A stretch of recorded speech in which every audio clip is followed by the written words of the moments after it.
सुप्रभात बच्चों, आप सभी का शिक्षक हब चैनल में स्वागत है।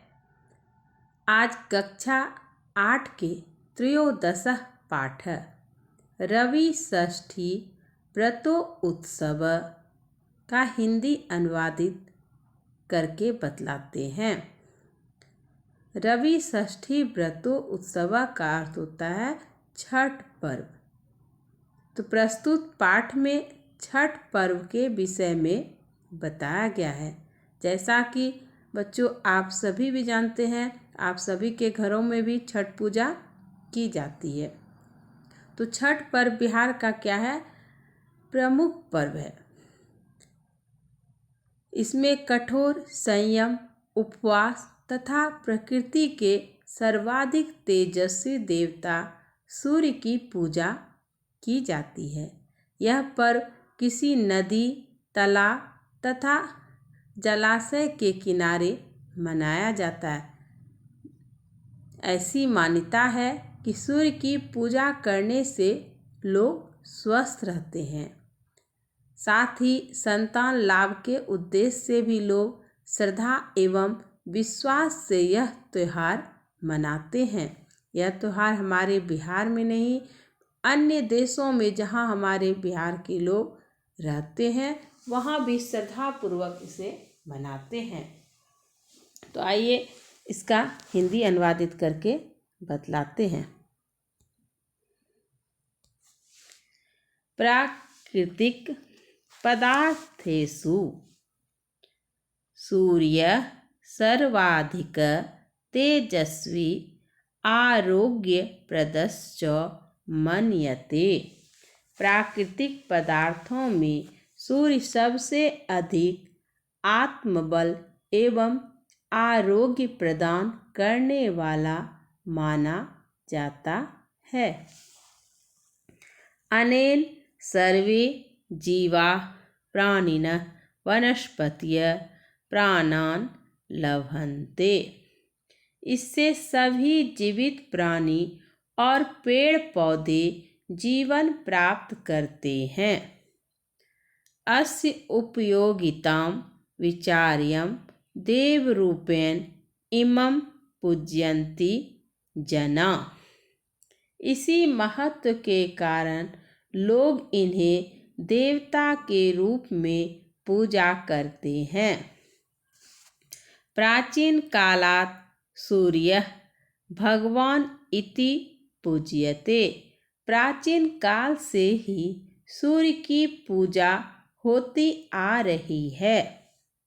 सूर्यस्य पूजने कश्चित् पुरोहित मध्यस्थ न अपेक्षित भवति। सूर्य की पूजा में किसी पुरोहित अथवा बिचौलिया की जरूरत नहीं पड़ती है। इति अस्य विशिष्टता वर्तते। यही इस पूजा की विशेषता है।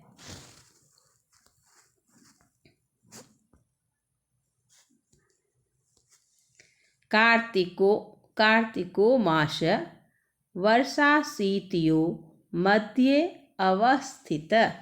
कार्तिक का महीना वर्षा और जाड़े के बीच में आता है। एवमेव चैत्रो मास शीत ग्रीष्मयो संधिकाल। इसी प्रकार चैत का महीना भी जाड़े तथा गर्मी के बीच में आता है। संधि स्थितियो अन्यो मासयो अनेके रोगा ज्वर का सादय प्रभवन्ति। दोनों महीनों के बीच में इन महीनों में विभिन्न प्रकार की बीमारियां, ज्वरादि मतलब बुखार का प्रकोप होता है। तत्रोगानां विनाशाय उपवास आवश्यक। इन रोगों से बचने के लिए उपवास रखना आवश्यक माना गया है।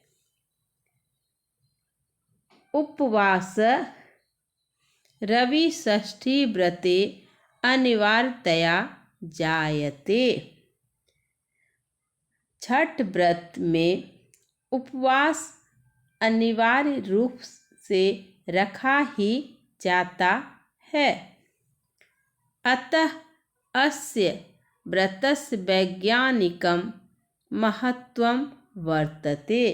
इसलिए इस व्रत का वैज्ञानिक महत्व है। अपि च चैत्रमासे रवितप्तानि अन्नानि पच्यन्ते गोधूमादि और चैत्र मास में सूर्य की गर्मी से गेहूं आदि अन्न पकते हैं। तेषां प्रयोग अस्य व्रतस्य नैवेद्याय भवति। इन अन्नों का प्रयोग इस व्रत के नैवेद्य के लिए होता है। नैवेद्य का अर्थ होता है प्रसाद, जो हम लोग लगाते हैं, भोग।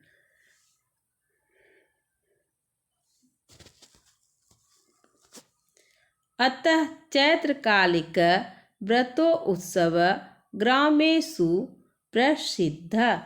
इसलिए चैत्र महीनों में यह व्रत गांवों में प्रसिद्ध है। कार्तिकालिक व्रतोत्सवस्तु नगरेषु बहुधा आयोजितः। कार्तिक मास के व्रत अक्सर नगरों में मनाया जाता है। सर्वथापि जलाशय अस्मिन् व्रतोत्सवे आवश्यक तडागो वा नदी वा। व्रत में किसी नदी, तालाब आदि का होना आवश्यक होता है। सागर तटेषु स्थिता जना सागरे अपि स्नात्वा अर्घ्यदानं कुर्वन्ति। सागर के किनारे रहने वाले लोग सागर में ही स्नान करके अर्घ्यदान मतलब पूजन करते हैं।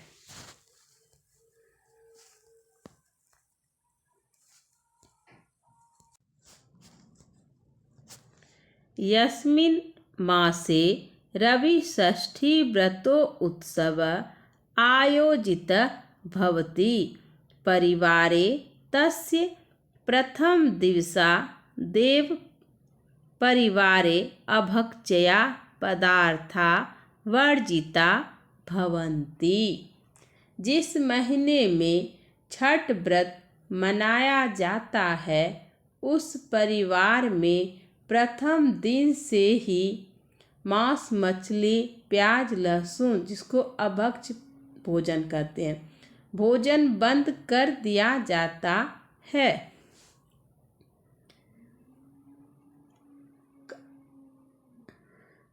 शुक्ल पक्षस्य चतुर्दिवस संयत नाम क्रियाकलाप। कार्तिक शुक्ल पक्ष को संयत, जिसको हम लोग नहाय खाए कहते हैं, का काम होता है। तदा स्नात्वा पवित्रं सिद्धान्नम् ओदनादिकं पचन्ति। इष्टजनापि भोजयन्ति व्रतिनः। उस दिन स्नान करके पवित्रता के साथ भात आदि पकाया जाता है और व्रती अपने लोगों को भी खिलाती है। वस्तुतः तस्मादेव दिवसात् संयम प्राप्यते।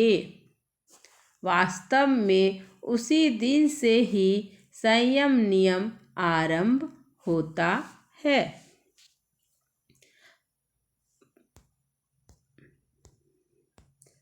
पंचम दिवसे एक वारमेव व्रतिन पायसरोटिकयो सूर्यास्त तदंतरम भोजनम कुर्वन्ति। पंचमी तिथि को व्रती एक बार ही खीर रोटी सूर्यास्त के बाद खाते हैं।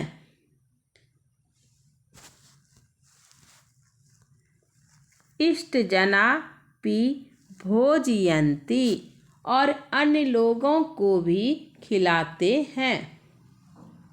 ततः षष्ठदिवसे संपूर्ण दिवसम अनाहार व्रतिन सायंकाले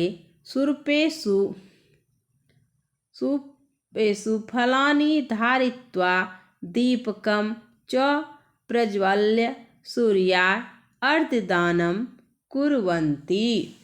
उसके बाद षष्ठी तिथि को बिना कुछ भोजन किए व्रती संध्या समय सूप में पकवान और फल रखकर और दीपक जलाकर सूर्य का पूजन करते हैं। इदं दृश्यमतीव पवित्रम मनोहरम च। यह दृश्य अति सुंदर तथा पवित्र होता है। रात्रौ भूमौ शायित्वा व्रतिनः पुनः प्रातः काले सप्तम दिवसे उदीयमानाय सूर्याय स्नानपूर्वकम् अर्घ्यदानं पूर्ववत् कुर्वन्ति। यह रात में व्रती जमीन पर सोकर फिर सप्तमी तिथि को उगते हुए सूरज को स्नान करके अर्घ्यदान करते हैं। तदंतरम पारणम क्रियते। उसके बाद अन्न ग्रहण करते हैं। व्रतिनः स्वयं प्रसाद ग्रहणं कुर्वन्ति अपरेभ्यश्च प्रयच्छन्ति। व्रती स्वयं भी प्रसाद खाती है और दूसरों को भी प्रसाद देती है। इत्थम् रवि षष्ठी व्रतोत्सव सूर्योपासनाया महत्वपूर्ण अवसर। इस प्रकार छठ पर सूर्य उपासना का महत्वपूर्ण अवसर है। वस्तुतः अत्र षष्ठी देवी पूजनम संतान लाभाय सूर्य पूजनम आरोग्याय इति द्वयो पूजनयो मिश्रण रूप व्रतो उत्सव। वास्तव में यह व्रत संतान प्राप्ति एवं आरोग्यता दोनों के लिए मनाया जाता है। क्रमशः अस्य प्रसार वर्धमान दृश्यते। धीरे धीरे इसका प्रसार बढ़ता हुआ देखा जाता है। बच्चों, पूरे पाठ का हिंदी अनुवादित करके बतला दिए हैं। आप लोग वीडियो को देखें। वीडियो अच्छा लगे तो लाइक और सब्सक्राइब करना नहीं भूलें। धन्यवाद बच्चों।